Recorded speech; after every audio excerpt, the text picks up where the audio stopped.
is a 1998 Subaru Impreza 22B, and it's the most iconic Subaru of all time. Among all the Impreza models, this, the 22B, is the rarest, the most desirable, the most special, and nice examples like this one can sell for $300,000 for a Subaru Impreza. Today I'm going to review the 22B and show you all of its quirks and features. Before I get started, big news, this Impreza 22B is currently for sale and it's being auctioned live on Cars and Bids. This 22B is one of just 400 made with extra power and some other desirable upgrades over the regular Impreza, including a wide body that just looks so cool, and you can buy it on Cars and Bids. So once you finish watching this video, click the link in the description below to visit the live auction for this 22B, where you can bid on it and buy it only on Cars and Bids. All right, time for the quirks and features of the Impreza 22B. And I'm going to start with a little overview to help explain how there could possibly be a Subaru Impreza that costs as much as a supercar. So let's start from the beginning. The Impreza came out in 1992, and almost immediately there were high-performance versions offered. The Impreza WRX, which was available initially only in Japan. Now, for 1994, they decided to come out with an even higher high-performance model. That was the WRX STI. And then in 1998, they decided to do an even higher high-performance version to commemorate Subaru's 40th anniversary. And that was the 22B. Tremendously limited production. Subaru made only 400 of these for the Japanese market, plus a handful for a few other markets. So these were the rarest and the most special high-performance Impreza models of their day. So what made the 22B so special aside from its rarity? Well, for one thing, it had a larger engine than other Impreza models. It was still a flat 4, which all the Imprezas had, but it was enlarged from 2 liters to 2.2 liters. And then there were other engine upgrades as well, designed to deliver more power and more performance, although horsepower was curiously unchanged from the STI. The STI of the period was rated at 276 horsepower, and this car, with its larger engine and other upgrades, was rated at 276 horsepower, which was patently absurd because it obviously made more power. But at the time, in the 90s in Japan, a gentleman's agreement of sorts had been reached among the automakers that they wouldn't rate their performance cars more than 276 horsepower. I guess they wanted to cut down on street racing and not have a horsepower war escalation, so all performance cars out of Japan at that time were advertised at 276 horsepower. The R34 Skyline, the Mitsubishi 3000 GT, Nissan 300ZX, this car, the Supra, they all had 276 horsepower in Japan. So we don't know the actual horsepower figure of this engine, but probably in the low 300 range, and certainly a healthy improvement over the standard WRX and STI. Now, that power level is particularly impressive when you consider this car's weight, only around 2,850 pounds, tremendously light, little 90s Japanese car. And so low 300s horsepower gives you a pretty good power to weight ratio in the 22B. And that was one of the things that made it special, the extra power and performance. Now, when you're looking under the hood, you can see the characteristic flat 4, not covered up by anything, so you can access stuff, work on it, modify it. And you can also see a few cool STI products. The intercooler says tuned by STI on the top, which makes it more exciting than a regular intercooler. And you also have a strut tower brace here that you can see says STI. Now, if you don't know, that stood for Subaru Technica International, which was sort of Subaru's performance division. Technically, this car's name was the Impreza 22B STI. They wanted to keep that tie-in with STI since it was their performance brand, especially on their highest performance model. well. You will also notice the STI branding under the hood is finished in pink. It's actually cherry blossom red, they called it. The cherry blossom, of course, being an iconic Japanese tree, and STI decided to use its famous color as their special trim color, so all STI badging from this era was in the cherry blossomed red or pink color, and that includes the front badge on this car. You can see the regular Subaru logo, but it's pink, and that's because this was an STI. It had its special pink STI badging to commemorate the Japanese cherry blossom. But anyway, back to other changes to the 22B compared to lesser Impreza models, and probably the most obvious is the flared fenders. You can see going down the side, front and rear fenders flared out, adding a total of 3.2 inches more width to this car. That's a pretty significant figure to just add in bodywork with these flared fenders, but that's exactly what they did with the 22B. The goal was to mimic the look of Subaru's rally car Impreza at the time, just with a street car. So compared to regular Imprezas, you had this wider, more muscular, bulked up look that was instantly recognizable. And the changes in body panels didn't stop there. Obviously, the fenders front and rear are different in the 22B, but the hood is different as well. You have a large hood scoop mounted front and center to bring air into the intercooler and the engine, and you also have these vents positioned on the sides for heat extraction, so that was a special touch over the standard WRXs and STIs as well. So that starts to set the stage. You have a wider body reminiscent of the rally car. You have extremely limited production with only 400 made, and a larger engine and more power than other Impreza models. You can see how this has become the one to have, the most special Impreza of them all, and the changes continued. These cars had special Bilstein suspension to make them more exciting and more engaging to drive, and they also had different wheels from standard Impreza models, although this particular car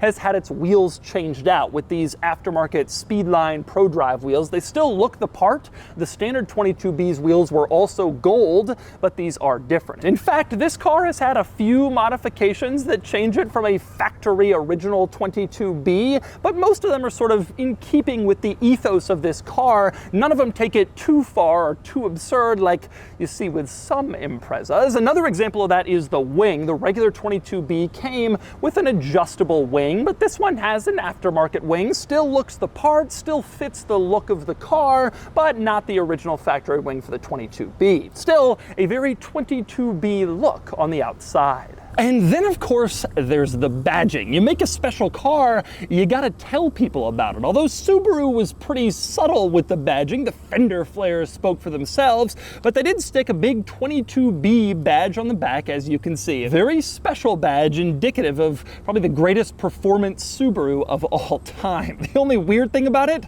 nobody knows what 22B means. There's no consensus on where it came from, although most people think it referred to the engine size, 2.2 liters, and the Bilstein suspension that was included in this car, but there are other theories and no one's been able to confirm exactly what 22B actually references. Again, this car was created for Subaru's 40th anniversary. You'd think they would have just called it the 40th anniversary, but they didn't. Instead, we got the cryptic 22B. But anyway, next we climb inside the 22B, where there's a lot to discuss, starting with the key, which is, well, just a regular old Subaru key like you would have had on any Impreza from this era. Interestingly, this key fob actually works. Just a simple one with lock and unlock, nothing special, nothing 22B branded, but a key and a fob. What more could you want? Now you open the door and you can see on the door sill Subaru Technica International printed in aluminum. Looks very cool and reminds you that this came from the performance division of Subaru. You also discover on the door panel blue suede trim,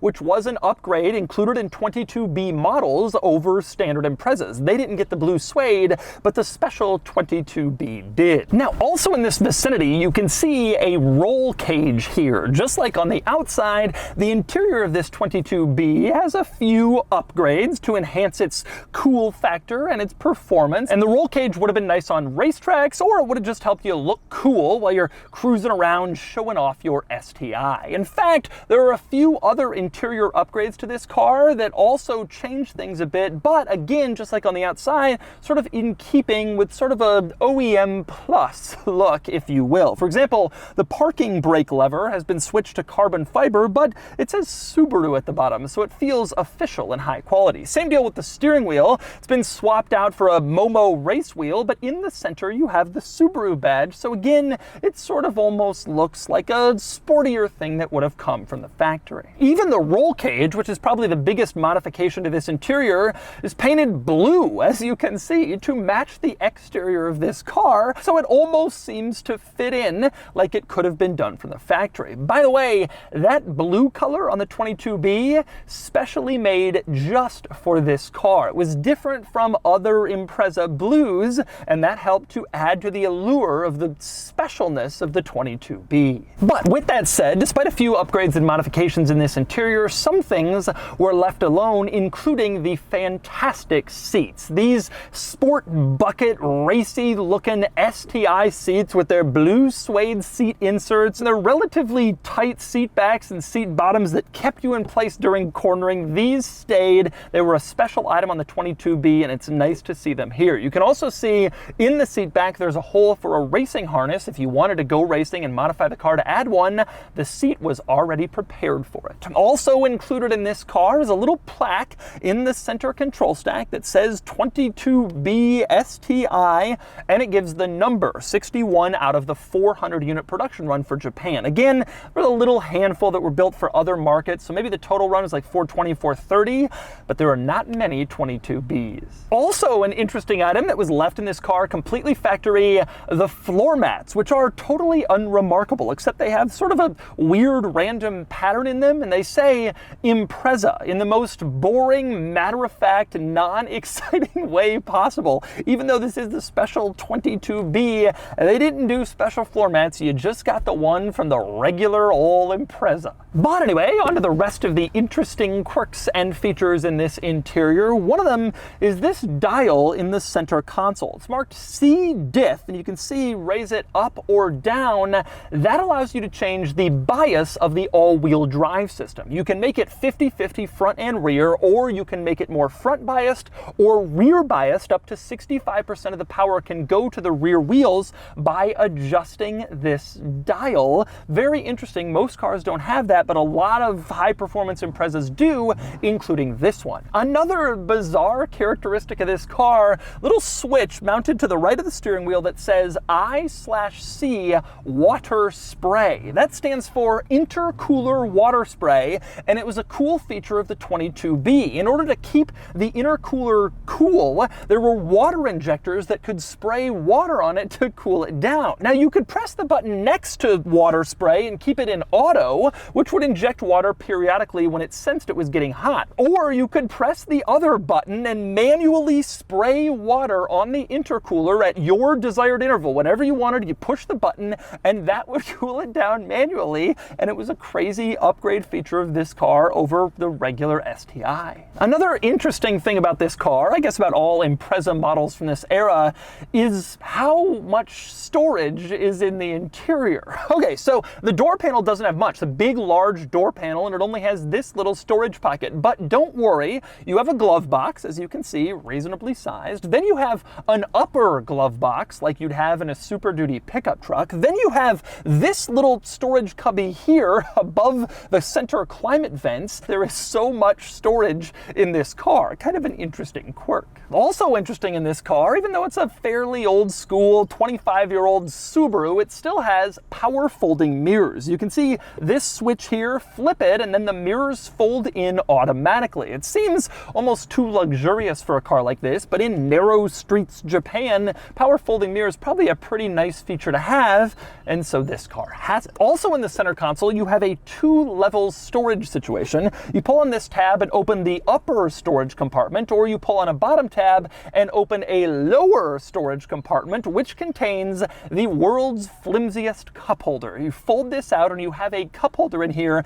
that is almost laughable. Just one, it barely seems like it would work, and of course, anytime you accelerate or brake or turn, the center console lid is just going to fall fall on it and spill your drink. But it does have a cup holder, technically. And another interesting item this car has is a rear wiper. Normally you only see that on hatchbacks or SUVs because of their rear end design, and never on sedans or cars with a trunk. But this has a rear wiper controlled on the stalk coming off the steering column like you'd expect, except that this actually doesn't have the rear wiper. You can see where it would have been, but it's been removed in this car. But it came from the factory with a rear wiper, which was somewhat common of 90s Japanese sedans and totally unknown in any other sedans from any other place at any other time period. Also interesting, in the steering column area, you can see at the top you have a switch to turn on your parking lights. Normally this is where you'd find the hazard light switch, but not here. The parking lights, the hazards are instead in the center control stack,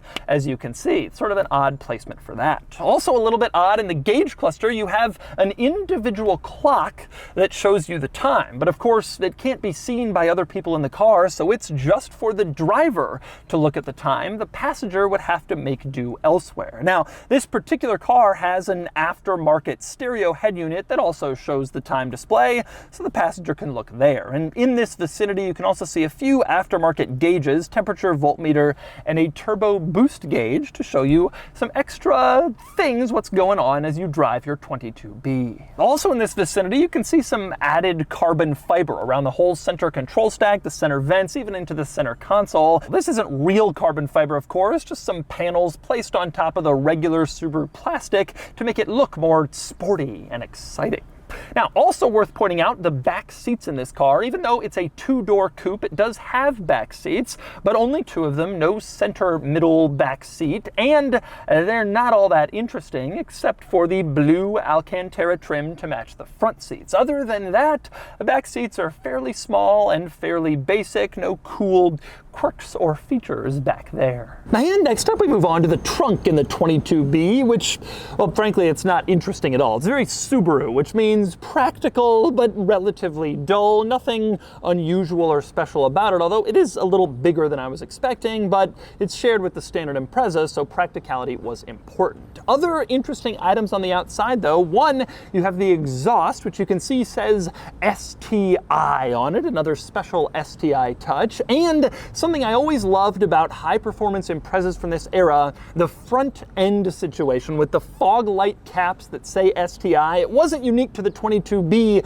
but it just looked so cool and so indicative of Subaru from this time period, with those aggressive-looking fog light caps that made you know you were looking at something fast. And of course, that was especially true of the 22B. You can now see all of the upgrades and changes to this car that made it the ultimate Impreza. And over the years, its legend has only grown to the point where it's now mentioned with the Acura NSX, the Mark IV Toyota Supra, as one of the great 90s Japanese performance cars. Obviously, it's more obscure, more subtle, more if you know, you know than any of those, but it's still very special, very desirable, and very expensive.